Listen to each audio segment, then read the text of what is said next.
रूप बहदालो चढ़ी रूप बहदालो चढ़ी रूप बहदालो चढ़ी रूप बहदालो चढ़ी सुख धारे साजनी धारे साजनी साजनी तुहा विठ्ठल बरवा तुहा माधव बरवा धारे हो साजनी धारे हो साजनी तुहा विठ्ठल बरवा विठ्ठल बरवा बहुता सुकृताची जोडी बहुता सुकृताची जोडी बहुता सुकृताची जोडी बहुता सुकृताची जोडी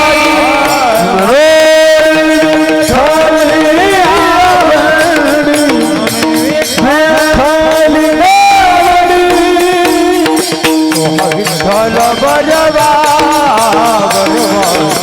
माधव बरवा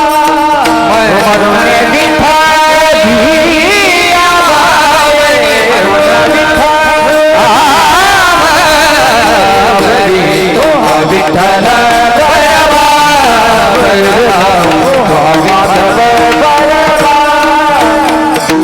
सर्व सुखाचे आगर सर्व सुखाचे आगर सर्व सुखाचे आगर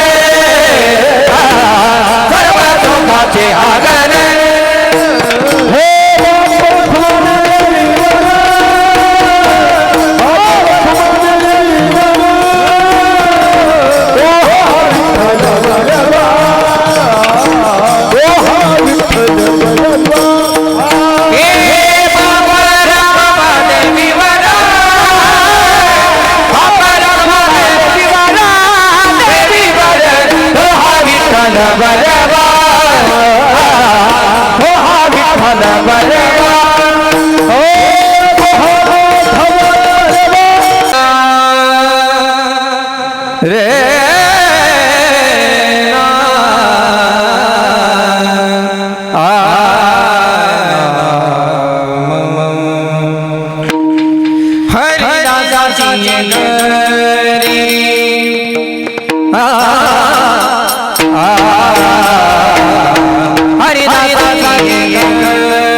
हरिदास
मनसिकागी मागा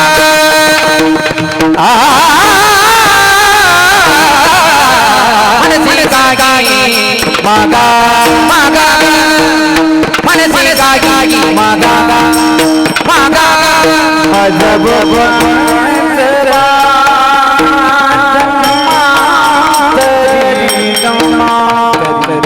मजब बंदरा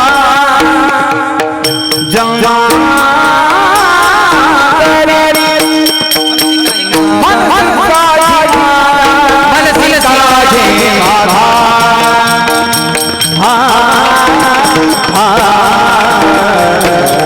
मन से राजी बाबा हो मन से राजी बाबा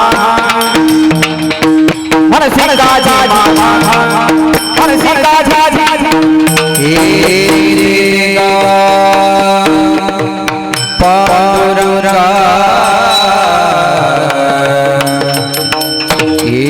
हेरेगा रंगा जीतेगा जीतेगा जीतेगा जीतेगा जीतेगा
पांडुरंगा पांडुरंगा पांडुरंगा ये देगा हे देगा ये देगा पांडुरंगा हे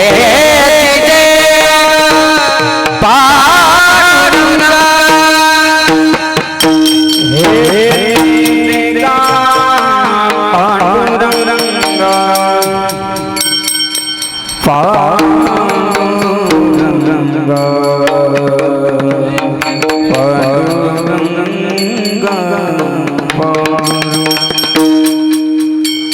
ये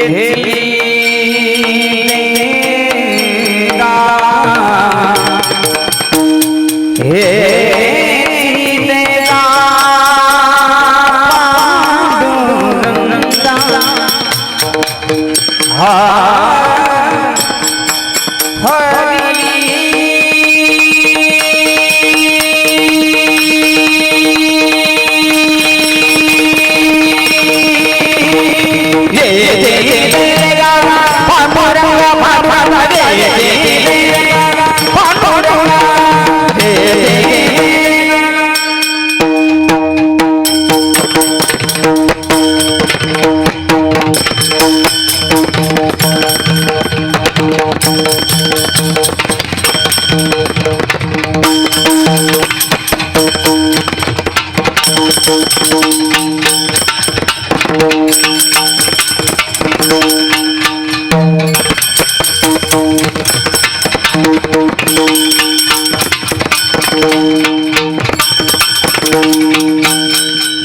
मनसे काही मागा हेच देगा पांडुरंगा तुका म्हणे अंगी शक्ती देई नाचे रंगे मनसी काही मागा हेच देगा पांडुरंगा महायोगपीठे तटे भीमरथ्यां वरं पुंडरीकाय दातुं मुनीन्द्रहे समागत्य तिष्ठन्तमानन्दकन्द परब्रह्मलिङ्गं भजे पांडुरंगं जयांचे केलिया स्मरण होय सकळ विद्यांचे अधिकरण तेची वंदो श्रीचरण श्री गुरूंचे ते नमस्कारो नियाता विठ्ठला विठ्ठला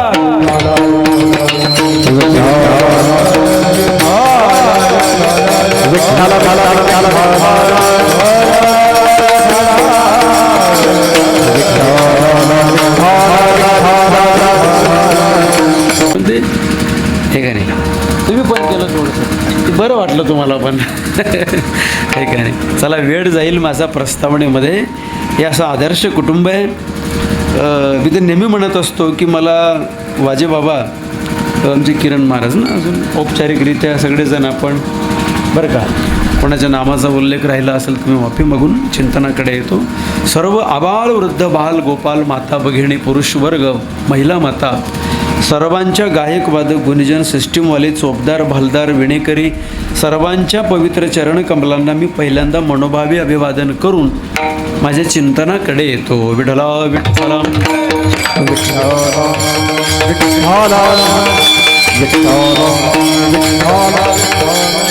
हरिदासाची घरी मज उपजवा जन्मांतरी मनसे काही मागा हेच देगा पांडुरंगा. वारकरी पंथामध्ये आपल्या या वारकरी संप्रदायाच्या परंपरेमध्ये असा प्रघात चालत आलेला आहे की सप्ताहाच्या उपांत्य चिंतनाच्या दिवशी परमेश्वराकडे मागणी मागितली पाहिजे, प्रार्थना केली पाहिजे, करुणा भाकली पाहिजे. सेवा केली तर मागण्याचा अधिकार असतो. तुकोबाराई या अभंगातून भगवान परमात्म्याला मागणी मागतायत की देवा हे पांडुरंगा मला हरिदासांच्या घरी जन्माला घाल, वारकरी वैष्णवांच्या कुळामध्ये मी जन्माला आलो पाहिजे.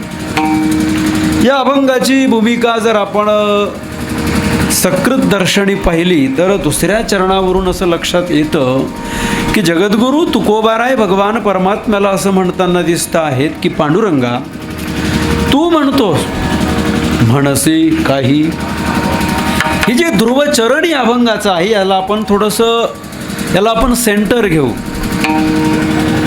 या अभंग सोडवण्याचा केंद्रबिंदू आपण या ध्रुवचरणाला घेऊ की ज्या अर्थी या अभंगातली भाषा दुसऱ्या कळव्यातली अशी आहे, मनसे काही मागा. देवा तू म्हणतोस काहीतरी मागा. म्हणजे तुकाराम महाराजांना भगवान पांडुरंग परमात्म्याने आग्रह केलेला दिसतोय की तुकोबाराया काहीतरी मागा की माझ्याकडे. या अभंगाची भूमिका अशी दिसते, स्वतःहून तुकोबाराय देवाकडे मागण्याकरता प्रवृत्त होताना दिसत नाही, तर परमात्म्याने तुकोबारायांना म्हटलं असावं काहीतरी मागा. महाराजांची भाषा आहे, तू म्हणतोस काहीतरी मागा म्हणून मागतोय. म्हणसे काही मागा, कारण मागणं ही संत विचाराच्या कक्षेमध्ये न बसणार आहे. विठ्ठला विठ्ठला विठ्ठला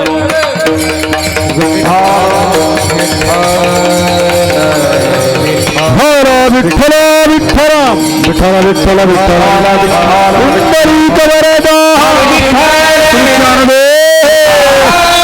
पंढरीनाथ भगवान विठ्ठला विठ्ठला विठ्ठला विठ्ठला विठ्ठला विठ्ठला विठ्ठला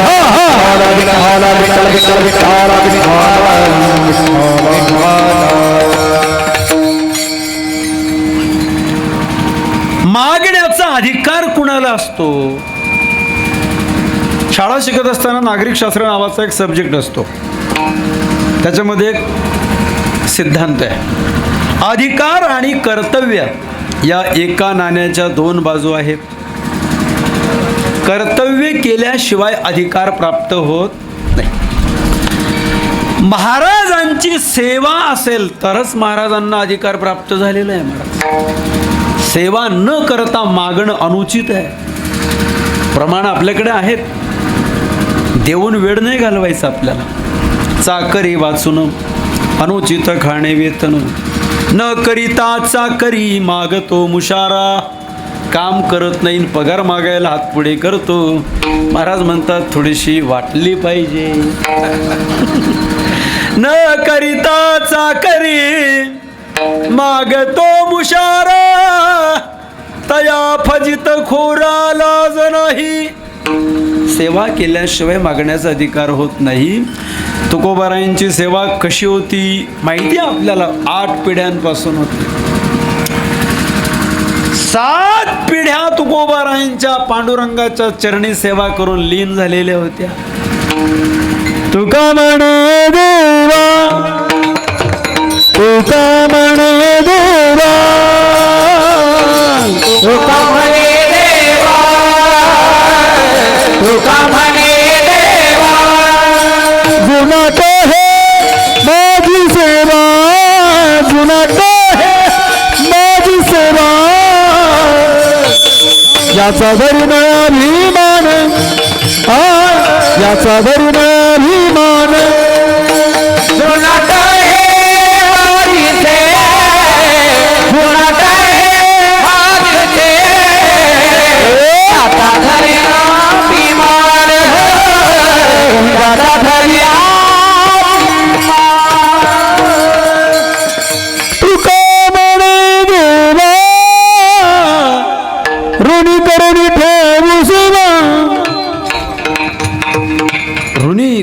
ठेवू सेवा. चला टच अँड गो. सिद्धांताला फक्त टच करतो आणि पुढे जातो. जास्त पीठ पाडण्याचं काही कारण नाही. बहुश्रुत मंडळी या ठिकाणी आहे. या नामदेव महाराज. तुकाराम महाराजांनी भगवान परमात्म्याच्या पायाला दर्शन घेण्याकरता स्पर्श केला रे केला. तुकोबारायांनी भगवंताचं दर्शन घेतलं. पांडुरंगाने तुकाराम महाराजांच्या चेहऱ्याकडे कोणत्या भावनेने बघावं. देवाला असं वाटायचं. मागच्या वारीला तुकाराम महाराज आले पण दर्शन घेऊन परत गेले, काही मागितलं नाही आपल्याकडे. यावेळेला मात्र निश्चित तुकोबाराय काहीतरी मागितल्याशिवाय राहणार नाही. तुकाराम तुकाराम महाराजांकडे भगवान कोणत्या भावनेने बघत होते? मागण्याची आस पाहे मुखाकडे, मागण्याची आस पाहे मुखाकडे, मागण्याची आस पाहे मुखाकडे, मागण्याची आस पाहे मुखाकडे, चिंतिला रोकडे मनोरथ,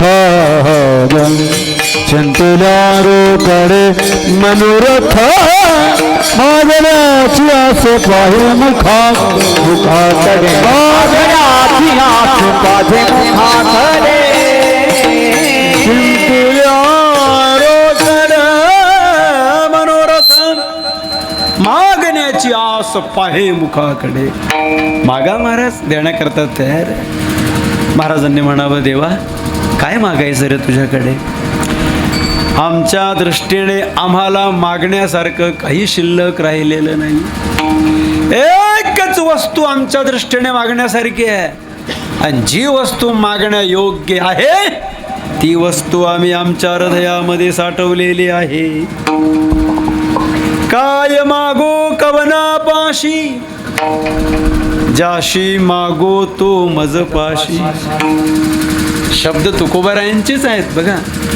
तुझ्याकडेच काय बाबा, हात पसरवणाऱ्याचा धिक्कार केलेला आहे तुकोबारायांनी. हात पसरी जिने धिक्काचे, हात पसरी जिने धिक्काचे, हात पसरी जिने धिक्काचे, तुका बळे करे तुका म्हणे कधी प्रमाणा ठेंगणे, तुका म्हणे करे प्रमाणा ठेंगणे, तुका म्हणे कधी प्रमाणा. हात पसरी जिने धिक्काचे, हात पसरी जिने धिक्काचे, हात पसरी जिने धिक्काचे, हात पसरी जिने धिक्काचे, धिक्काचे. शिकवलंय बरं का वा. तुम्ही इथून गेल्यावर कीर्तनकार होणार, लोक तुम्हाला कीर्तनाला गावोगाव बोलावतील. मागू नका बरं का. नाही परवडलं तर पुन्हा जाऊ नका, पण मागू नका. माझं मत असं आहे, मागूच नाही. पण पुढचं मत असं आहे, देणाऱ्यांनी मागण्याची वेळ येऊच देऊ नये.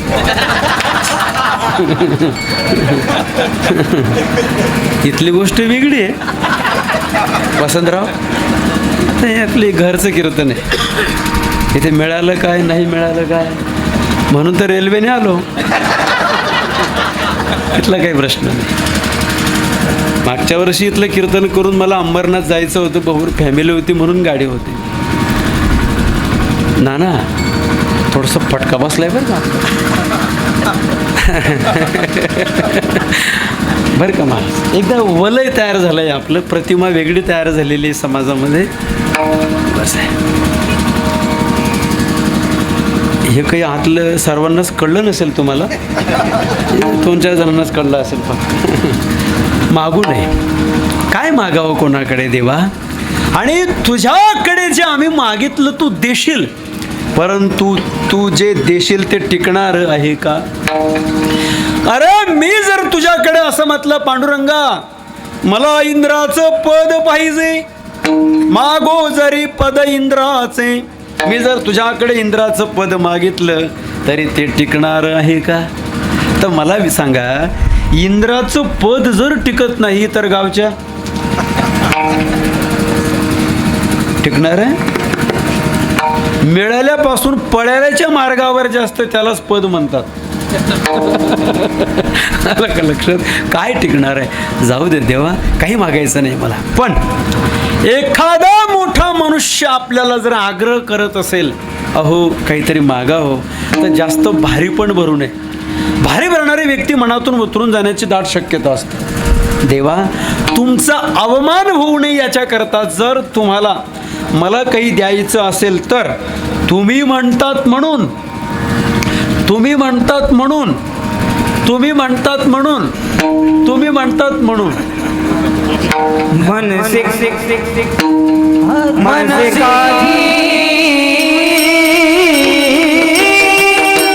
गाई मागा मनसी काठी मागा मनसी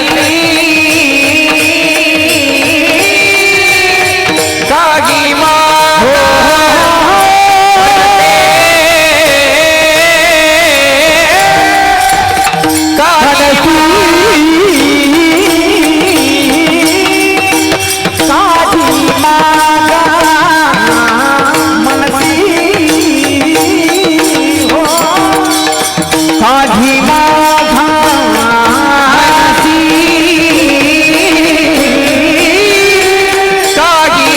मागा मनसी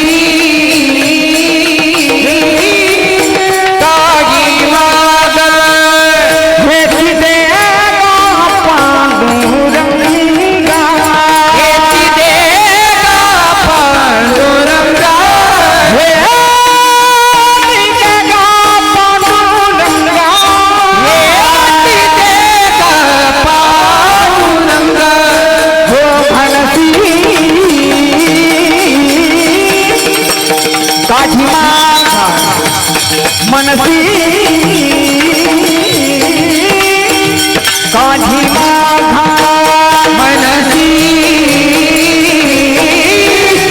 काठी माघा मनसी काठी माघे पुढे हेची देवा पांडुरंगा हेची देवा पांडुरंगा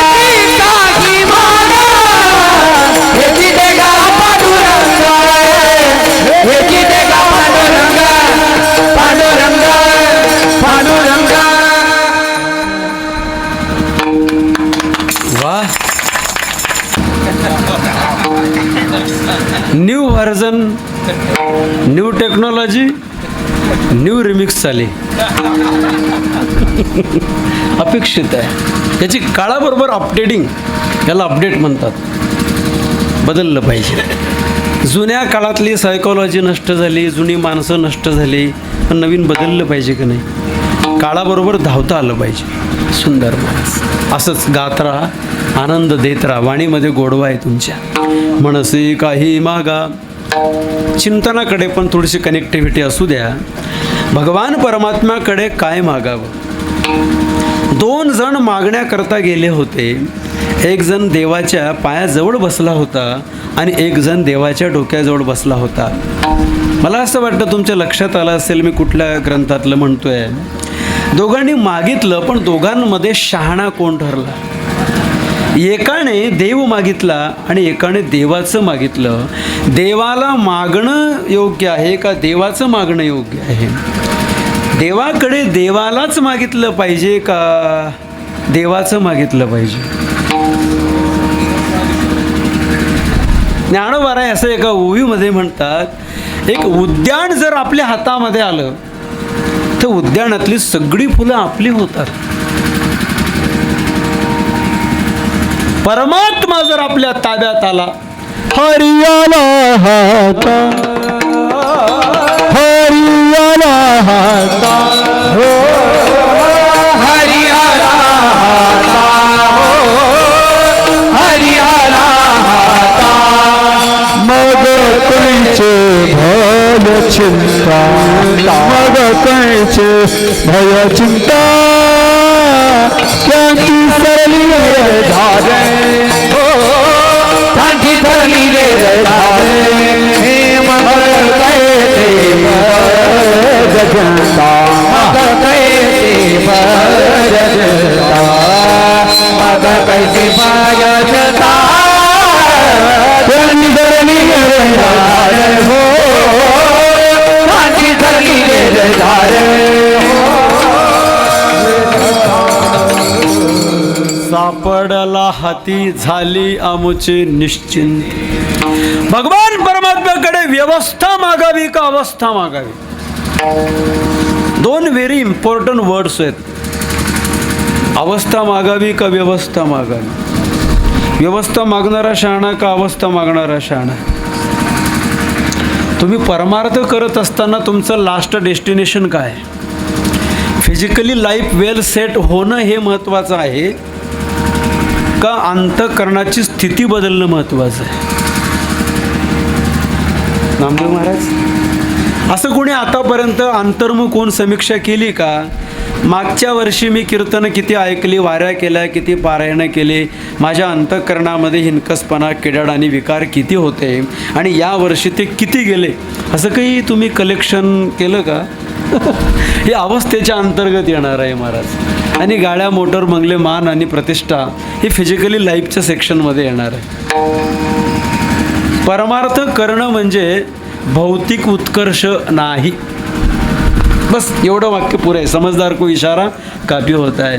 आणि असं जर कोणी समजत असेल परमार्थ करून आमचं बरं होत नाही, तर तुमची ती भ्रांती आहे. उलट तुम्ही जितकं जातीवंत खानदानी परमार्थ करायला लागणार तितकं तुमचं वाटोळं व्हायला सुरुवात होईल. समजलं तर बघा, तुम्हाला नाही तर द्या सोडून. अवस्था मागावी का व्यवस्था मागावी?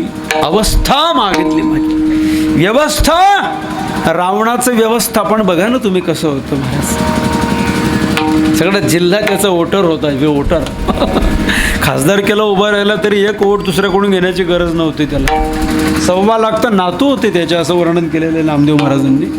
व्यवस्था महत्त्वाची नाही, अवस्था महत्त्वाची. इथे पण मी जास्त वेळ थांबत नाही. भगवंता, अरे मागतो कोण आणि मागणारा कोण असतो? ऐका, ज्याच्या अंतःकरणामध्ये तृष्णा नावाचा दोष आहे त्याला किती मिळालं तरी त्याची तृप्ती होत नाही. एका जुन्या कीर्तनकारांच्या मुखातून एक दृष्टांत श्रवण करण्यामध्ये आलेला आहे. एक साधू महात्मे होते, रिद्धिसिद्धी प्राप्त असलेले. त्यांचा एक साधक होता, शिष्य, जवळ राहणारा, सेवा करणारा. त्याच्या गरिबीची दया महाराजांना आली. म्हटले, असं कर, तुझी दयनीय अवस्था आहे, तू हलाखीमध्ये जीवन जगतोय, तू दारिद्र्य रेषेच्या खाली आहे. काय अर्थ आहे याचं? दारिद्र्य रेषेखाली म्हणजे काय? दारिद्र्य रेषेखाली कोणाला म्हणतात? हे प्रश्न कोणत्या पोरांना असतात माहिती आहे का? जे UPSC MPSCची परीक्षा देतात ना, त्यांना हे प्रश्न असतात. दारिद्र्य रेषेची कन्सेप्ट काय, त्याची व्याख्या काय? आपल्या कुटुंबातल्या मूलभूत गरजांची पूर्तता सुद्धा जो कुटुंब प्रमुख करू शकत नाही त्याला म्हणतात दारिद्र्य रेषेखालील. आता याच्यामध्ये कोण बसतं? याच्यात न बसणारे सुद्धा रेशनला नंबर लावतात. आलं का लक्षात? याच्यात न बसणाऱ्यांना सुद्धा पगार चालू आहे महाराज. जाऊ द्या तिकडे. आलं का लक्षात? तुम्ही इतक्या हलाखीने जीवन जगतो, मला तुझी दया येते बघ. माझ्याकडे रिद्धिसिद्धी आहे. समोर एक डोंगर होता. त्या डोंगरावर महाराजांनी थोडंसं मंत्र फेकला, काहीतरी जादू केली, डोंगर सोन्याचा केला. सांगितलं, हा डोंगर सोन्याचा केला आहे, लागेल तेवढं सोनं तुझ्या घरी घेऊन जा. दृष्टांत लक्ष देऊन ऐका. सिद्धांत काय होता माझा? तृष्णा ज्याच्या अंतःकरणात शिल्लक आहे त्याला किती मिळालं तरी तृप्ती होत. तो म्हणाला, महाराज एवढा डोंगर तुम्ही सोन्याचा केला, अजून त्याच्या पाठीमागे एखादा डोंगर नाही का हो? समजलं तुम्हाला? तुम्हाला समजलं, बाकीच्यांनी काही प्रतिक्रिया दिली नाही. याला म्हणतात तृष्णा. या भिका महाराज, रामकृष्ण हरी विठ्ठल. हरा विठ्ठल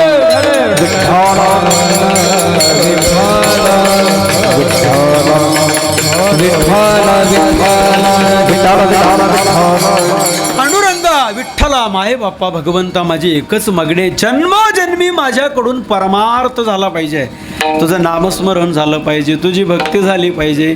आणि भक्ती परमार्थ होण्याकरता अनुकूल वातावरणाची अपेक्षा असते. असं परमार्थाला पोषक असं सकारात्मक पॉझिटिव्ह वातावरण ज्या कुटुंबामध्ये असेल अशा कुटुंबामध्ये तू मला जन्माला घाल. पहिल्या चरणामध्ये हरिदासाची घरी हो, हरिदासाची घरी हो, हरिदासाची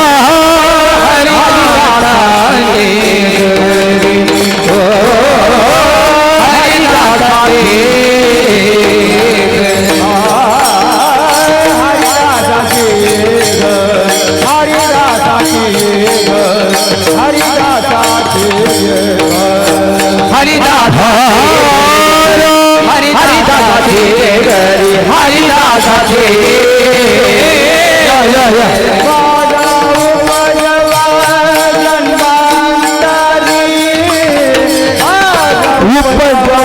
जन्मांतर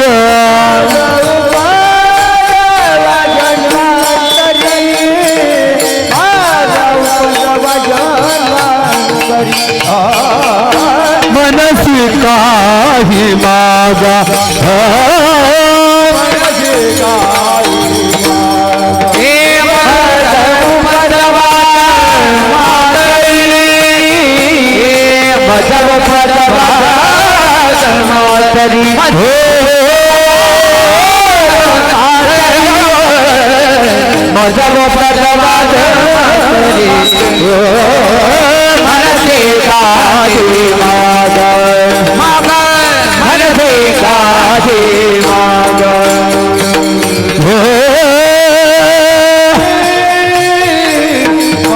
हरीचे दास,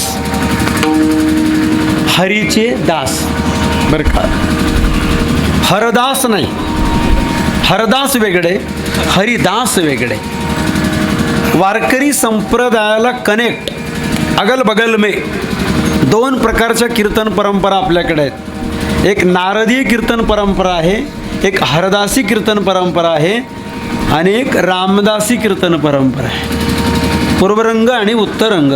पूर्वरंगामध्ये शास्त्रीय संगीताची जाण असलेला वक्ता सुंदर रागाच्या आलापामध्ये एखादं पद गाण करतो आणि उत्तरंगामध्ये त्या पदाला अनुसरून एखादी पौराणिक कथा सांगतो.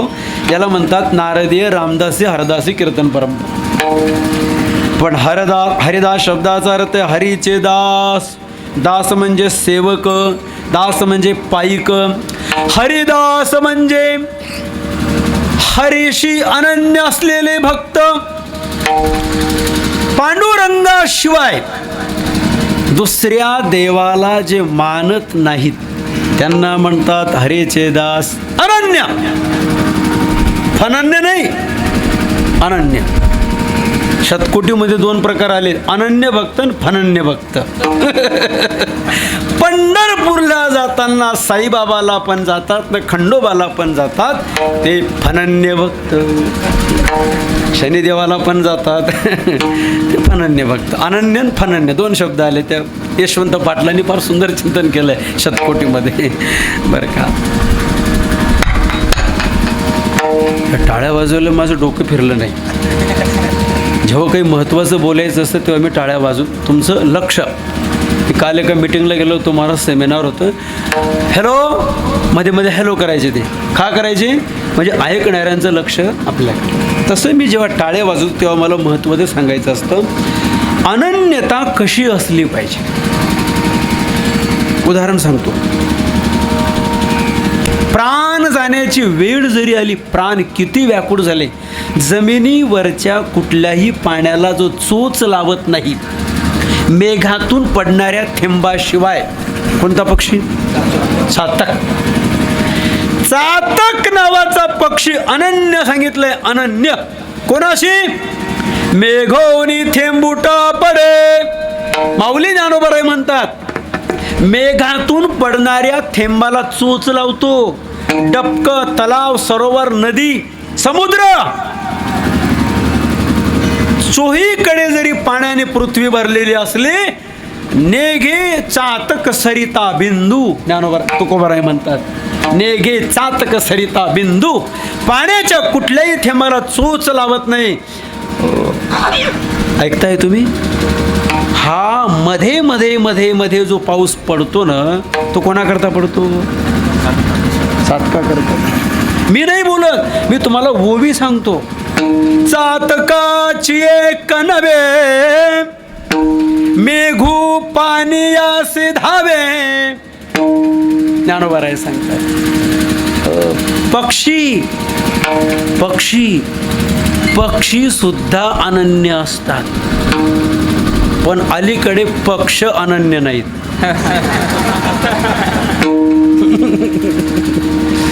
मी विनोद म्हणून सांगतो महाराज, राजकारणातल्या एका पक्ष बदलवणाऱ्या पुढाऱ्याची मुलाखत एका पत्रकाराने घेतली. तुमचे मालक राजकारणात आहेत, सारखे पक्ष बदलवतात, याच्यावर तुमची प्रतिक्रिया काय? विठ्ठला विठ्ठला विठ्ठला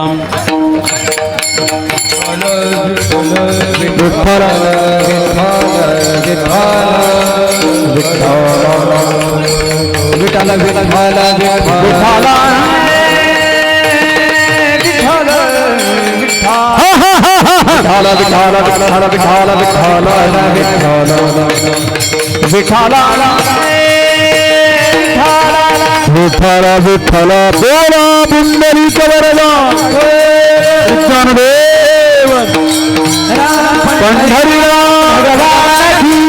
माऊली हा हा हा विठाला विठाला विठाला विठाला विठाला विठाला विठाला विठाला विठ्ठल विठ्ठल विठ्ठल विठ्ठल विठ्ठल विठ्ठल विठ्ठल विठ्ठल विठाला विठाला विठाला विठाला विठाला विठाला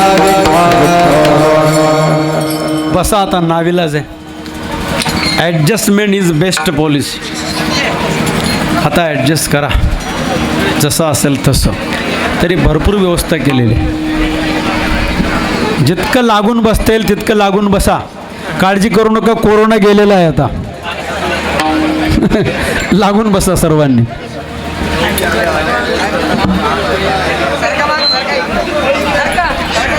बरेच मंडळी आपल्या 9च्या वेळेच्या मनसे काही मागा हेची देगा पांडुरंगा. हरिदास म्हणजे कोण? पांडुरंगाशिवाय स्वप्नात सुद्धा दुसऱ्या देवाला जो मानत नाही. पतिव्रता नेणे अनेकांची स्तुती, सर्व भावे पते ध्याने म्हणे. पांडुरंगा मला जन्म पाहिजे. भगवान म्हणाले तुकोबाराया, जन्म घेणं, जन्माला येणं दुःखदायक आहे, क्लेशदायक आहे. वाटल्यास मी तुम्हाला मोक्ष देतो, मोक्ष घ्या. तुकोबाराय म्हणाले, देवा तुमचा मोक्ष आमच्या बगलेमध्ये आहे.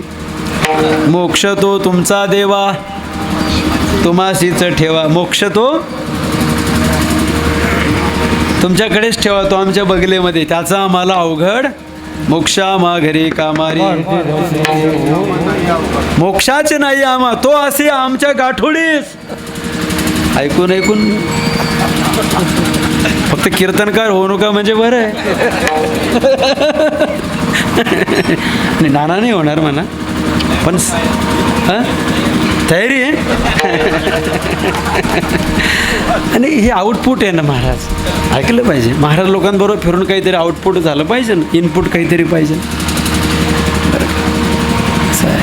देवाने वा वा. काका या, काका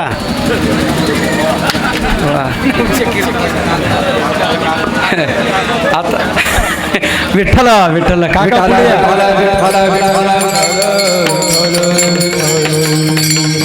विठ्ठल विठ्ठल विठ्ठल विठ्ठल विठ्ठल विठ्ठल विठ्ठल विठ्ठल विठ्ठल विठ्ठल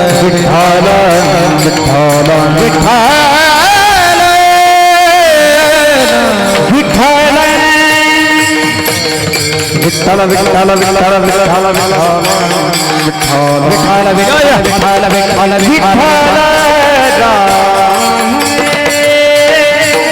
विठ्ठल काका या, काका.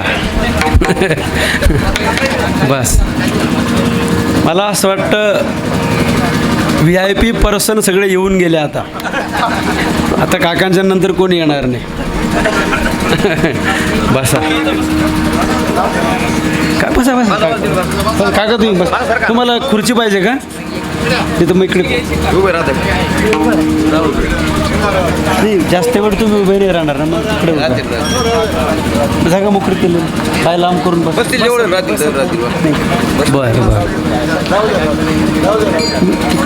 तिकडे उभे राहा. तुम्हाला बरं मग तिकडे पंखा पण येईल हवा.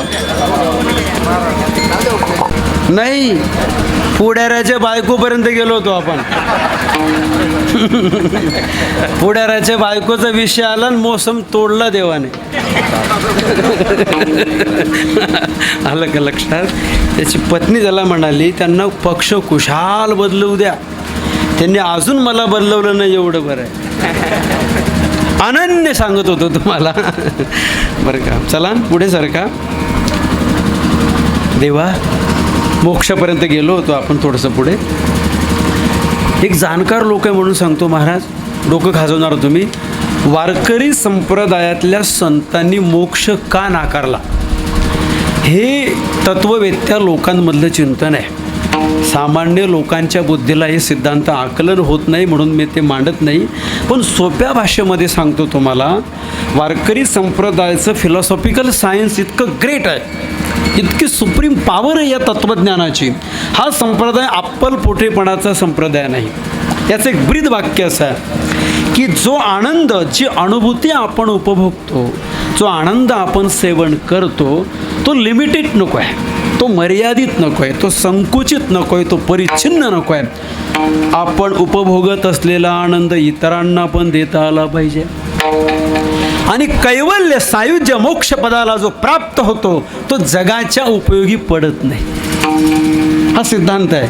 मोक्ष ज्याला मिळाला, ज्ञानपूर्व आणि ज्ञानोत्तर भक्तीचे 2 प्रकार आहेत महाराज. बरं का, चातुर्मास काढल्यानंतर ही भाषा समजत असते, लक्षात ठेवा. भक्तीचे 2 प्रकार असतात. एक ज्ञानपूर्व भक्ती आणि दुसरी असते ज्ञानोत्तर भक्ती. ज्ञानपूर्व भक्तीमध्ये द्वैताची स्वीकृती असते. ईश्वर आणि उपासक, भक्त आणि देव हे 2 असतात. द्वैताचं अस्तित्व असतं ज्ञानपूर्व भक्तीमध्ये. आणि ज्ञानोत्तर भक्तीमध्ये द्वैताचा स्वीकार असतो, पण काल्पनिक द्वैताचा स्वीकार असतो. भक्ती करता निर्माण केलेलं काल्पनिक द्वैत हे मूळ अद्वैतापेक्षाही सुंदर असतं. वारकरी संतांनी मोक्ष स्वीकारला, मोक्षामध्येच राहिले, पण मोक्षाच्या स्थितीमध्ये अनस्यूत राहून सुद्धा जगाला भक्ती प्रेम सुख देण्याकरता त्यांनी भगवंताला एक स्वतंत्र प्रार्थना केली. काय?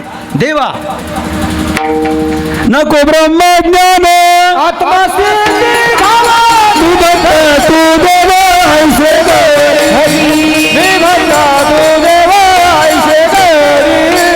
नको ब्रह्मज्ञान आत्मा सिद्धी झाला, मी भक्त तू देव ऐसे करी, मी भक्त तू देव ऐसे करी. मी एक सोशली चिंतन मांडू शकतो, एक सर्वसमावेशक चिंतन मांडू शकतो. वारकरी पंथाचं जे तत्वज्ञान आहे ते इतकं व्यापक आहे, ते जातीपातीच्या धर्म भेदभावाच्या पलीकडे गेलेलं आहे महाराज. इथे लिमिटेशन, मर्यादा, परिच्छिन्नता याला अजिबात थारा नाही. इथून तिथून जो माणूस आहे, ह्युमन बॉडी ज्याला प्राप्त झालेली आहे, ज्याच्यामध्ये परमात्मा तत्व आहे, ज्याच्यामध्ये चैतन्य आहे, तो जातीने, भेदाने, लिंगाने कुणी जरी असला, हे वरचं जे आहे ना हे सगळं प्राकृतिक आहे, पण आतलं ते चैतन्य, बेसिकली फाउंडेशन त्याचं जे आहे ते एक आहे. एको देवो सर्वभूतेषु. मोक्ष का नाकारला त्यांनी? जर मोक्ष असा असतो, मोक्ष ज्याला मिळतो, मोक्ष ज्याला मिळतो त्याला बोलता येत नाही, तो बोलूच शकत नाही. लक्षात ठेव. पाण्यामध्ये बुडाला, जो बुडणारा सांगतो का थळीवरचा सांगतो? बुडाल्याची वार्ता थळीवरचा सांगे. लक्षात आलं सिद्धांत तुमच्या?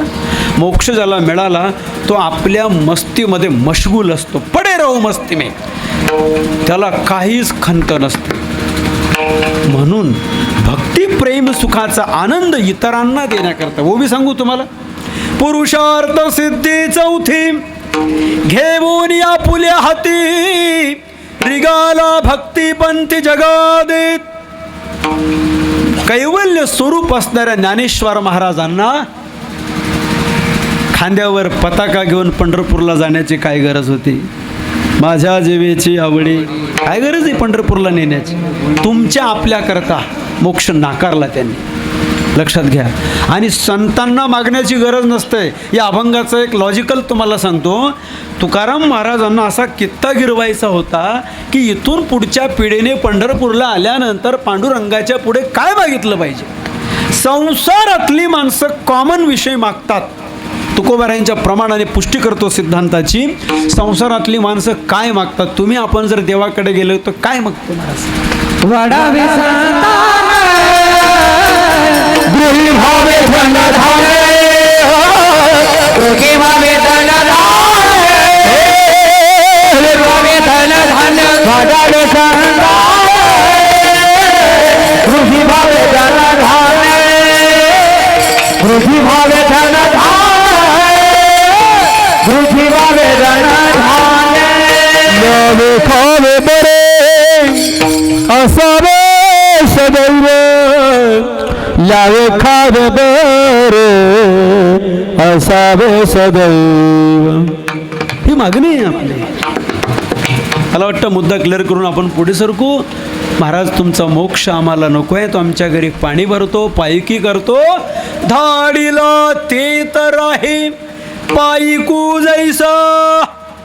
आमची ऑर्डर स्वीकारतो. तुमचा मोक्ष तो आमचा आज्ञाधारक आहे. आम्हाला त्याचा अवघड नाही आहे. तो डिफिकल्ट नाही आहे, आम्हाला सोपा आहे. चला महाराज जन्म देऊ, पण थोडी विचार करा तुकोबाराया. जन्माला येण्याची प्रोसिजर कशी असते. जन्माला यायचं म्हटलं की पित्या चेनी रेतद्वारी रजस्वले चेनी रुधिरा माझारी. एकनाथ महाराजांच्या भागवतातली ओवी आहे बाबा.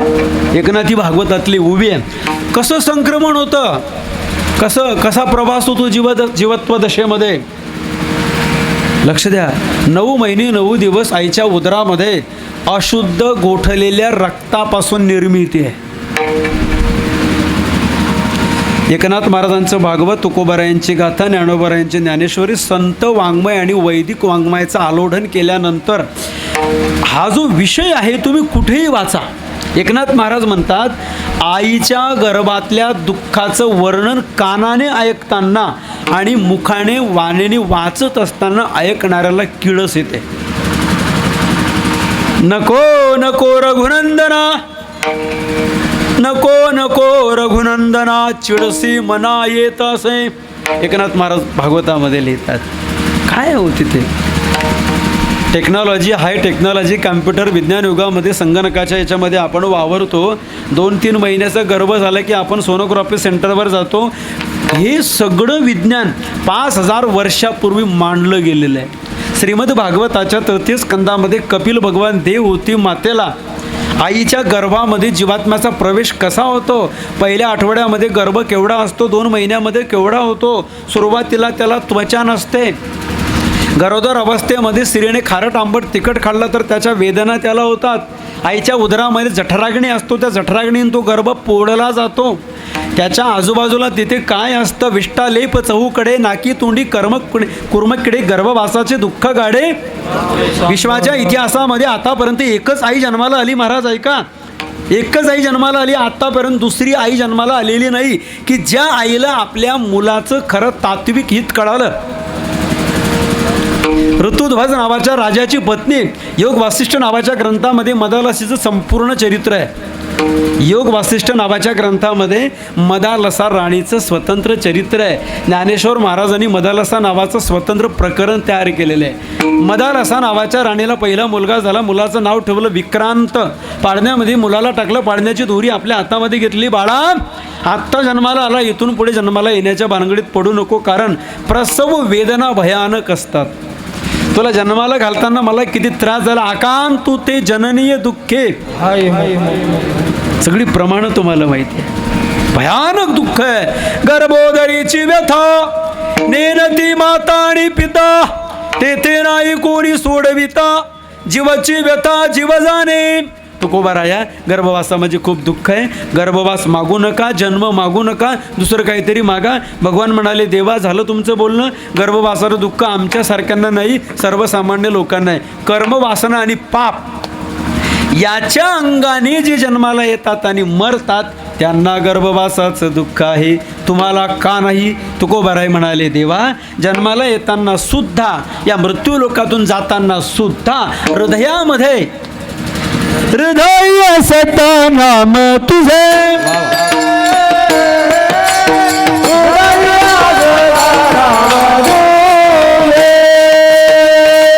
गर्भवास दुःख नाही येता जाता, गर्भवास दुःख नाही येता जाता.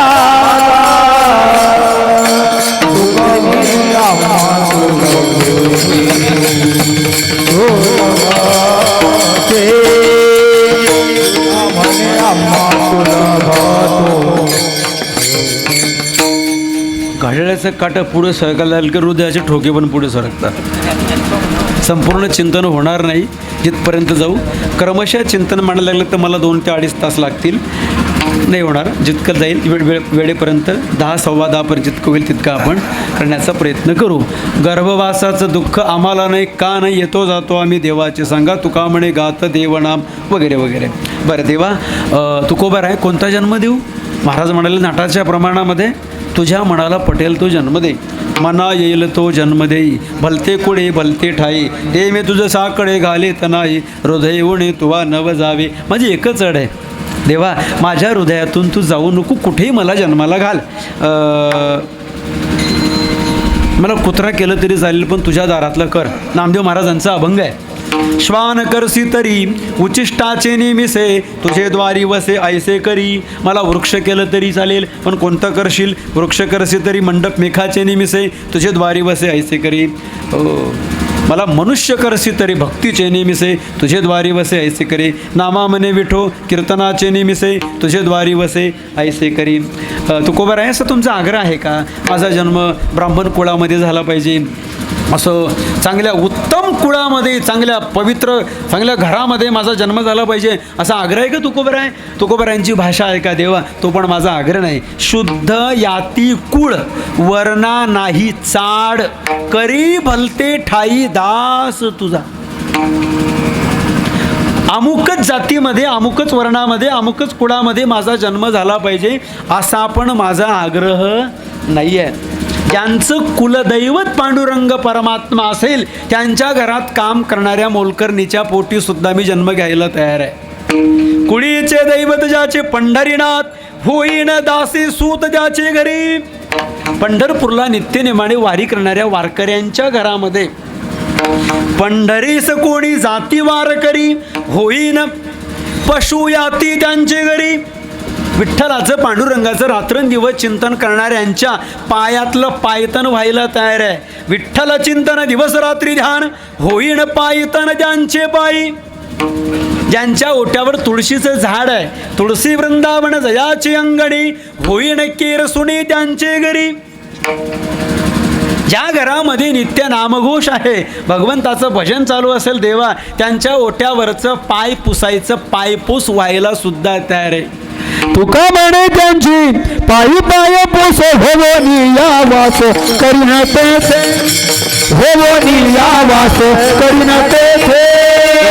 तुका म्हणे त्यांची होवनी या वास करीन तेथे, होवनी या वास करीन तेथे.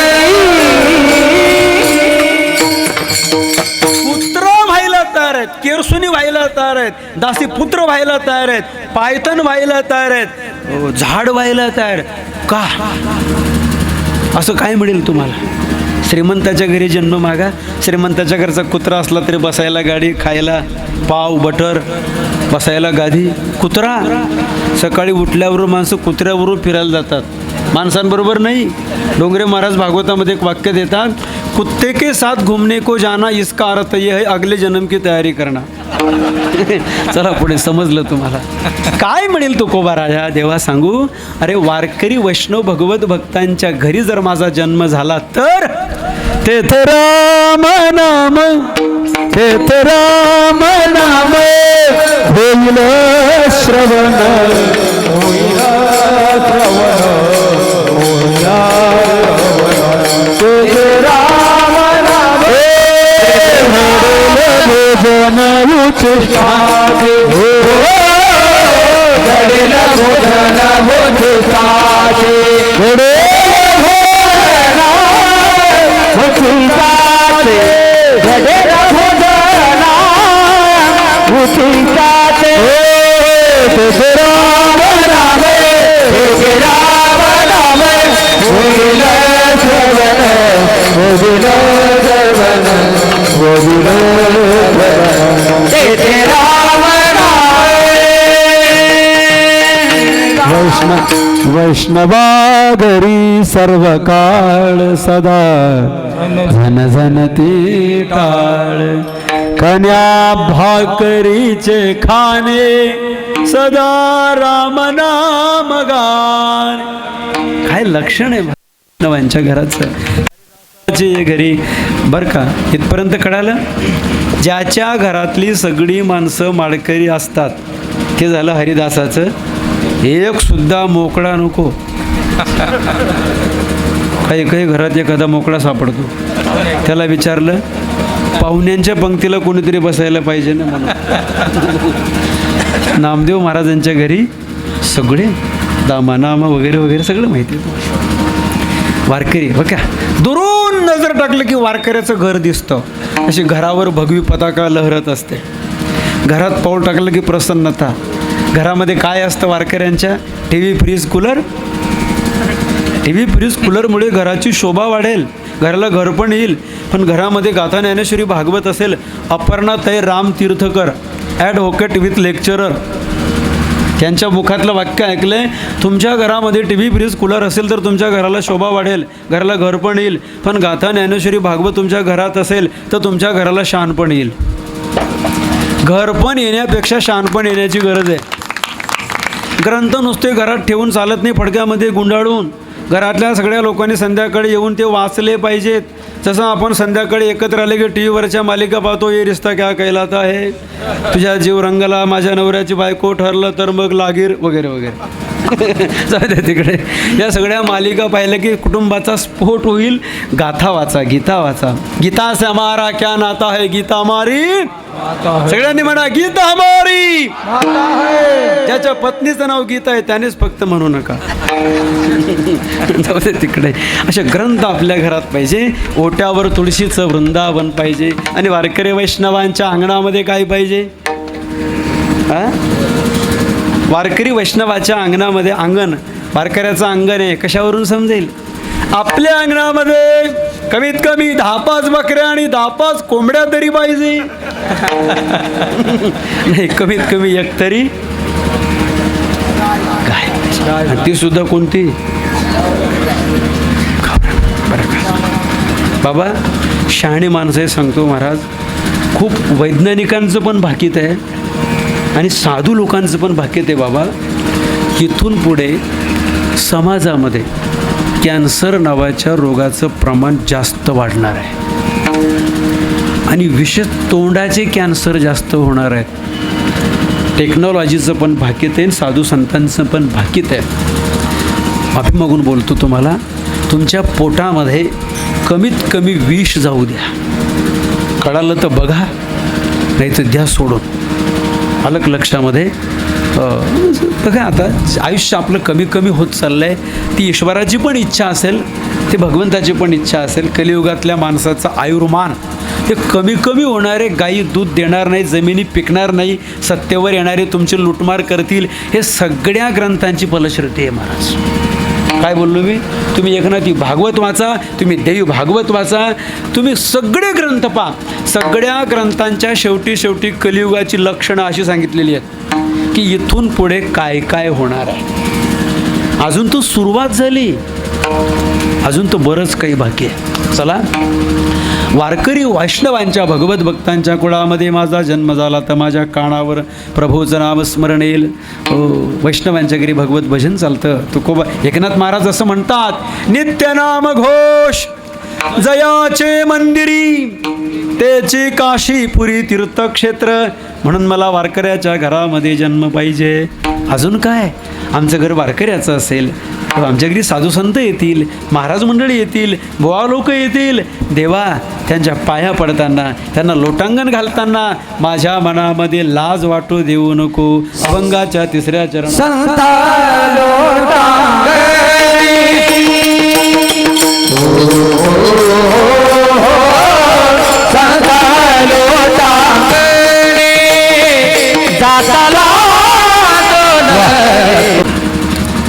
पुरुषांकरता पण प्रमाण आहेत आणि स्त्रियांकरता पण प्रमाण आहेत. संत साहित्यामध्ये सगळं आहे महाराज. तुम्ही शोधा, फाईंड, तुम्हाला सापडेल. ज्ञानोबा राय म्हणतात, हिंदू धर्मातल्या स्त्रीला आपल्या अंगावर अंग भरून कपडे घालण्याची लाज वाटू नये. काय वाक्य आहे? 750 वर्षापूर्वीचं सोशल आहे. एक तरणा बांड पोरगा असं म्हणू आपण. फिजिकली सेक्शनमधून फिजिकली दृष्टीने ज्ञानोबारायांकडे पहा. एक 16 वर्ष वयाचा किशोरवयीन मुलगा ज्याने 16व्या वर्षामध्ये पदार्पण केलेलं आहे. मोठ्या भावाने ऑर्डर केली, ज्ञाना रिकामं बसण्यापेक्षा काहीतरी चांगलं लिहिण्याचं काम कर. थोडंसं आपण भौतिक अँगलने जर त्याच्याकडे दृष्टिक्षेप टाकला. मोठ्या भावाने आज्ञा केली. लहान भाऊ अमोघ प्रासादिक दिव्य सुप्रीम पॉवर असलेला प्रासादिक ग्रंथ पुढे ठेवतोय आणि त्याच्यावर ॲनालिसिस करतोय, रिसर्च करतोय, संशोधन करतोय. एक एक श्लोकावर ओव्या लिहित आहेत ज्ञानोबाराय. बघा, सांगा मला, सांगा, ज्ञानेश्वरीमध्ये 9032 ओव्या आहेत. किती? 4500 दृष्टांत आहेत. किती? आणि ज्ञानेश्वरीमध्ये जगात जसं मोबाईल नावाच्या संगणकामध्ये सगळं जग सामावलेलं आहे, सगळी प्रश्न ज्ञानेश्वरीमध्ये. अंगावर कपडे घालण्याची लाज वाटत नाही. बघा ओवी कशी आहे. ते वेळी नियमाचे वस्त्र नाठवे, पुढील अधोगतीची लाज नेणवे, जे करितात न करवे वेदो म्हणे.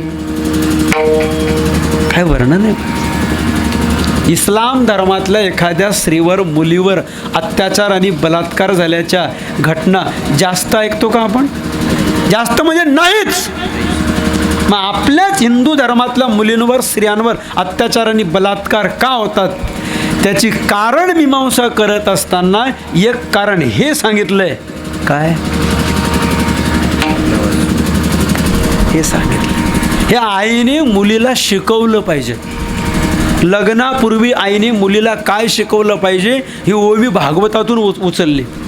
निजकन्येशी शिकवी माता, लाज धरावी लोकान देखता, एकांती मिनल्या कांता, लाज सर्वथा सोडावी.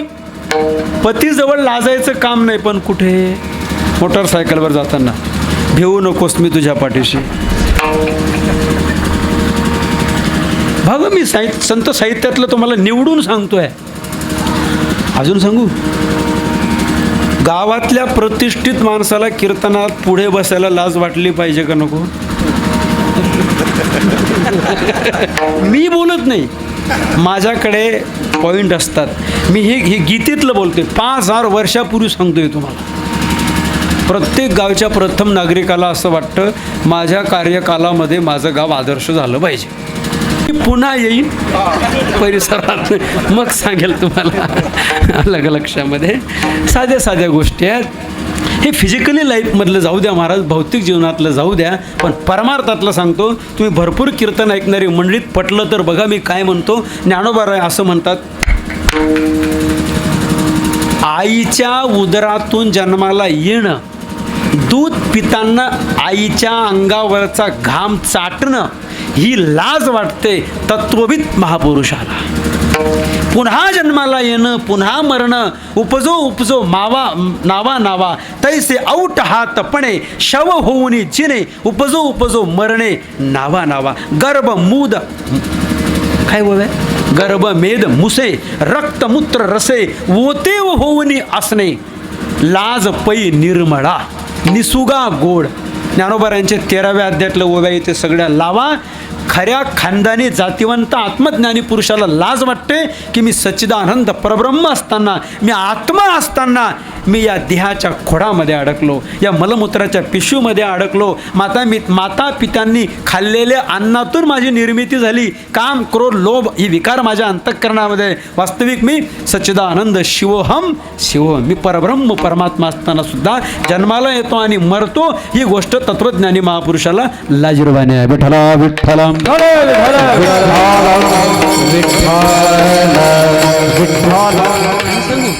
परमार्थ करत असताना लाज आडवी येते.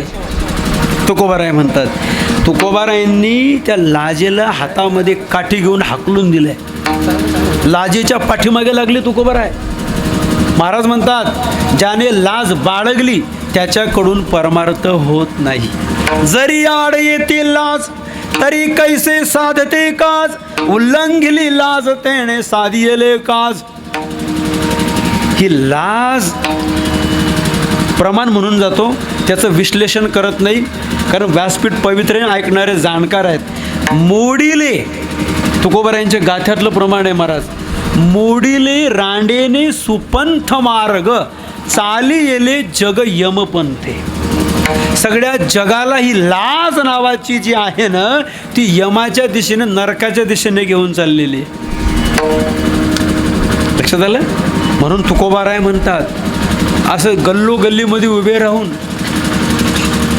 देवाच्या निरोपे पिटितो डांगोरा, देवाचा निरोपे पिटितो डांगोरा, देवाच्या निरोपे पिटितो डांगोरा, देवाचा निरोपे पिटितो डांगोरा. लाजे नका थारा देऊ गोरी, लाजे नका थारा देऊ गोरी, लाजे नका थारा देऊ गोरी. लाजे नका थारा देऊ. आता शेवटचं बोलतो, लाज संपवतो. राजकारण असेल, समाजकारण असेल किंवा परमार्थ असेल, सगळ्यांना लागणारं कॉमन वाक्य सांगतो. समाजात वावरताना अंतर्मुख होऊन समीक्षण करावं. समाज मला जितकं चांगलं समजतो तितका मी चांगला आहे का? अंडरलाईन करा, याच्याखाली अंडरलाईन करा आणि ज्याचं त्याचं ऑब्झर्व करा. मी लोकांचे डोळे तर झाकत नाही, दंभ आणि पाखंड तर माझ्याबरोबर नाही, माझ्या प्रवासामध्ये मी सदोष तर नाही. लोक मला जितकं चांगलं समजतात मी चांगलं आहे का? चांगलं होण्याचं आपले दोष आपल्या दृष्टीमध्ये येणं ही परमार्थातली पहिली पायरी असते. विठ्ठला विठ्ठला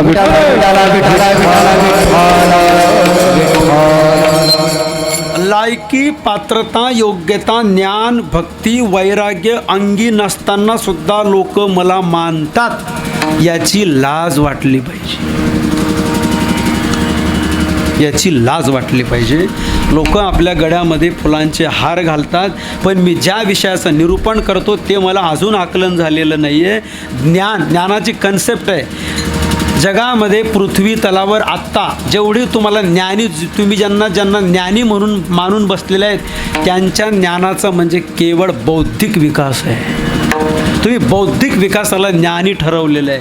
ज्ञान आणि क्रिया याच्यामध्ये जर अंतर असेल तर ते ज्ञान फक्त शाब्दिक चर्व नसतं. Only speaking is very easy, but actually practical is not easy. वक्तृत्व ही कला आहे, ओनली आर्ट, ओनली इन्फॉर्मेशन. कीर्तन चांगलं करणं, लोकांना 2 तास खेळवून ठेवणं, टाईमपास मनोरंजन करणं, ही फक्त आर्ट, ही कला आहे. ज्ञान वेगळं आहे. Not knowledge, only information. ज्ञान वेगळं असतं आणि कला वेगळी असते. एक पात्री अभिनय करता येतो महाराज, सोंग करता येतं जगापुढे. लक्षात ठेवा, परमार्थ करत असताना पावलोपावली अंतर्मुख झालं पाहिजे. माझा प्रवास परमार्थाच्या कक्षेमध्ये कुठपर्यंत पोचला आहे? मला शेवटी झाडा द्यावा लागणार आहे मृत्यूनंतर. मला परीक्षा द्यावी लागणार आहे. मी लोकांच्या परीक्षेमध्ये पास होणं महत्त्वाचं नाही, संतांच्या आणि देवाच्या परीक्षेत मी पास झालो पाहिजे, हे फार महत्त्वाचं आहे. आणि लोक मला चांगलं समजतात पण अजून माझे विकार गेले नाहीत, याची लाज वाटली पाहिजे. आणि परमेश्वराला करुणा भाकली पाहिजे, प्रार्थना केली पाहिजे, देवा माझ्या आतापर्यंत अब्रू राखली, मृत्यूच्या शेवटपर्यंत माझी लज्जा राख. कारण आपली सर्वांची लाज राखणारा एकच परमात्मा आहे, तो म्हणजे भगवान परमात्मा. तो दयाळू आहे, कनवाळू आहे. संत तुमची लाज राखू शकतात, देव तुमची लाज राखू शकतात. सामान्य व्यक्ती उलट तुमच्या जखमेवर मीठ टाकेल, त्याला वाढवेल. जीवनातलं सुखदुःख देवाशिवाय, संतांशिवाय कोणाला सांगू नका. काय पाहिजे तुम्हाला अजून? देवा संतांना लोटांगण घालताना लाज तर वाटू देऊ नको, पण तुझं नामस्मरण करताना, तुझी भक्ती करत असताना माझ्या अंगामध्ये इतकी ताकद दे. तुझं गुणगान करत असताना, तुझ्या रंगामध्ये नाचत असताना, नाचण्याकरता माझ्या शरीरामध्ये प्रचंड शक्ती दे. शेवटच्या कळव्यात तुका म्हणे अंगी, तुका म्हणे अंगी, तुका म्हणे अंगी, तुका म्हणे अंगी, तुका म्हणे अंगी, तुका म्हणे अंगी, तुका म्हणे अंगी, तुका म्हणे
विठोबार कुमार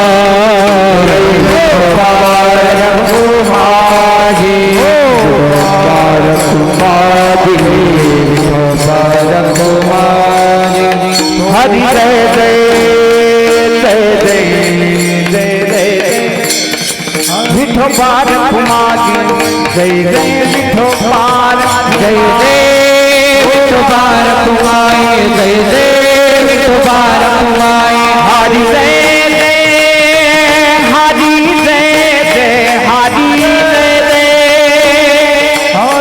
हरि जय जय हरि जय जय जय जय जय जय विठोबार कुमार जय जय विठोबार विठोबार कुमार जय जय विठोबार कुमार विठोबार कुमार विठोबार कुमार विठोबार हरि जय विठोबार कुमार विठोबार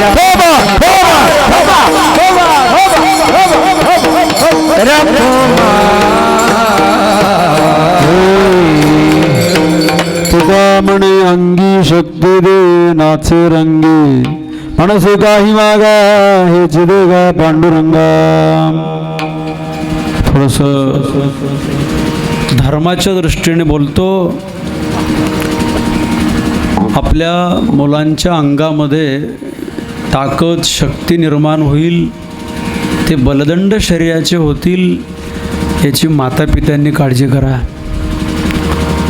देश, धर्म, संस्कृती, संप्रदाय या 4 गोष्टी फार महत्त्वाच्या आहेत. आपल्याकडे एक म्हण आहे, सिर सलामत तो पगडी 50. डोकं जर व्यवस्थित असेल तर पगड्या 50 घालता येत. तसं आपला धर्म जर टिकला, रिलिजन धर्म जर टिकला, त्याचं संवर्धन झालं महाराज, तरच तुमच्या जगण्याला अर्थ आहे. म्हणून ताकद फार महत्त्वाची गरज आहे. हो, म्हणून हिंदू धर्मातल्या तरुणांनी थोडंसं, प्रत्येक तरुणाने, विशेष 15-16 वर्ष वयाची पुढची जी पिढी आहे, यंग जनरेशन, त्यांनी स्वतःच्या शरीराकडे लक्ष दिलं पाहिजे. पूर्वीच्या काळातले लोक तालीम, मेहनत, व्यायाम शाळेत वगैरे, आता तो प्रकार दिसत नाही. अशी पाव खाऊन खाऊन आतपाव पोरं झाली. वसंतराव तात्या पैलवान होते हे का नाही. माझं तर मत असं आहे, नवनाथ महाराज, प्रत्येक हिंदूला कमीत कमी 3 पोरं पाहिजेत. 3 का पाहिजेत? तर मला 3 आहेत म्हणून 3 पाहिजे. एक देशभक्त पाहिजे, एक देवभक्त पाहिजे आणि एक मातृपितृभक्त पाहिजे. हम दो हमारे दो, माँ बाप को फेक दो. ज्याला 2 अपत्य असतील त्यालाच फक्त निवडणुकीला उभं राहता येईल. कायदे याचा परिणाम भविष्यामध्ये आपण त्याचा परिणाम भोगतो आहोत, अनुभवतो पण आहोत आपण. शक्ती, मी शक्ती शब्दावर बोलतोय. तरुण लक्ष दिलं पाहिजे आणि तरुणांनी आपली शक्ती धर्मरक्षणाकरता यूज केला पाहिजे. त्याचं तुकोबारांनी याचं पण चित्रण केलेलं आहे. आठवणी वेठवणी बांधिला मुंडासा, फिरत असे म्हैसा जनामध्ये. अजून काही एखादं प्रमाण आहे त्याला अजून अशी बरीच प्रमाणं तुकोबारांनी दिली.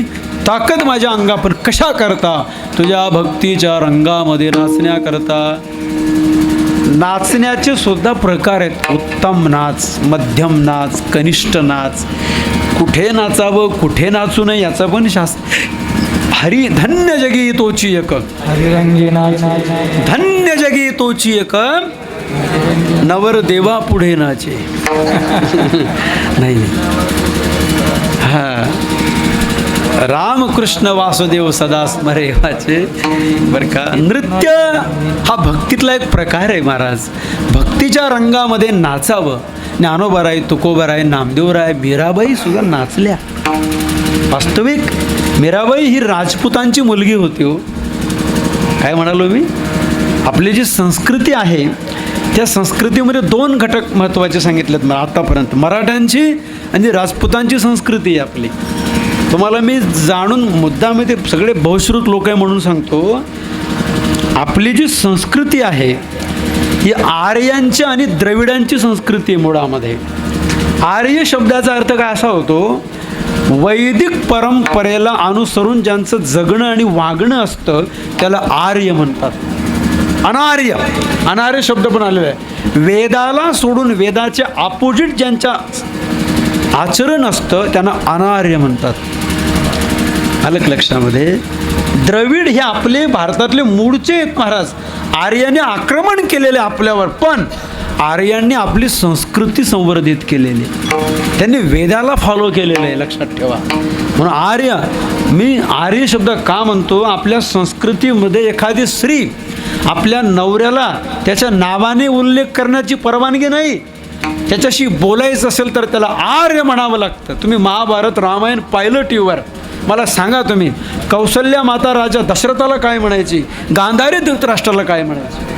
आर्य काय, आर्य शब्दाचा अर्थ काय होतो, आर्य शब्दाचा अर्थ आहे वेदोक्त पद्धतीने चाकुरीबद्ध जीवन जो जगतो, शास्त्राच्या विरुद्ध नाही. तस्मात् शास्त्रम प्रमाणन्ते, शास्त्र म्हणेल ते सांडावे, ते राज्यही तृण मानावे. मी कशा करता बोलतोय, ही संस्कृती आपली अशी आहे, पुरुष प्रधान संस्कृती आहे. स्त्रीला स्वतंत्र अस्तित्व न देणारी संस्कृती आपली. स्त्रीचं अस्तित्व हे पुरुषाच्या अस्तित्वामध्ये विलीन असतं आपल्या संस्कृतीमध्ये. मी मुद्दाम सांगतो तुम्हाला, आपली संस्कृती इतकी प्युअर संस्कृती आहे. जर तुम्ही इतर संस्कृत्यांचा अभ्यास केला, ऐकत राहा मी काय बोलतोय, पाश्चिमात्य संस्कृतीमध्ये दिवसातून 3 विवाह करण्याची परवानगी आहे. काय बोललो मी, 3 विवाह करण्याची परवानगी आहे. इस्लाम सारख्या संस्कृतीमध्ये ते असं म्हणतात, marriage is a only contract. लग्न म्हणजे एक प्रकारचा आमच्यामध्ये कॉन्ट्रॅक्ट मानला जातो. पण हिंदू संस्कृतीमध्ये इतकी पवित्र संस्कार आहेत आपले, ज्याच्याबरोबर आपलं लग्न झालं तो एका जन्मापुरता नाही तर किती, 7 जन्मापर्यंत माझा पती असला पाहिजे आणि असतो, ही संकल्पना आणि धारणा आपल्याकडे आहे. मी कशा करता बोललो, वास्तविक मीराबाई या राजपुतांच्या घरात जन्माला आलेल्या होत्या आणि परंपरा अशी होती, दरवाजाचा उंबरठा ओलांडायचा नाही. काय बोललो मी, जेव्हा मीराबाईचं लग्न झालं, सावत्र धीर मीराबाईंचे राणा विक्रमादित्य, माझी वहिनी खुशाल साधू संतांच्या मेळाव्यामध्ये पायाला घुंगरू बांधून चाळ बांधून नाचते, हे आमच्या घराण्याच्या परंपरेच्या विरुद्ध आहे. पण मीराबाई ज्या नाचल्या, मीराबाईंनी जे नृत्य केलं ते कुठे केलं. मीराबाई म्हणतात, माझं नाचणं बंद होणार नाही किती प्रतिबंध आले तरी. काट्यांच्या शय्येवर झोपवलं, पेटाऱ्यामध्ये साप मारायला पाठवला, विषाचा प्याला दिला महाराज. आईने समजूत घातली, बापाने समजूत घातले, मला याचं चिंतन वाढवायचं नाही. पण मीराबाई म्हणतात, आई अगं भगवंताच्या प्रेमामध्ये, कृष्णाच्या प्रेमामध्ये माझं नाचणं मात्र कोणीच बंद करू शकणार नाही. नाचूंगी नाचूंगी नाचूंगी मैं हरि गुण गावत नाचू. पण कुठे? मैं तो अपने मंदिर में, मैं तो अपने गली में नहीं, डीजे वर नहीं, मैं तो अपने मंदिर में बैठ बैठ कर गीता भागवत बचू. नाचूंगी नाचूंगी नाचूंगी नाचूंगी नाचूंगी नाचूंगी नाचूंगी नाचूंगी नाचूंगी नाचूंगी हरि गुण गावत नाचूंगी मैं, हरि गुण गावत नाचूंगी, हरि गुण गावत नाचूंगी, हरि गुण गावत नाचूंगी नाचूंगी हरि गुण गावत नाचूंगी. तो अपने मंदिर में बैठ बैठ करे गीता भागवत नाचूंगी. नाचूंगी नाचूंगी नाचूंगी नाचूंगी नाचूंगी नाचूंगी नाचूंगी नाचूंगी नाचूंगी नाचूंगी हरि गुण गावत नाचूंगी, हरि गुण गावत नाचूंगी नाचूंगी हरि गुण गावत नाचूंगी.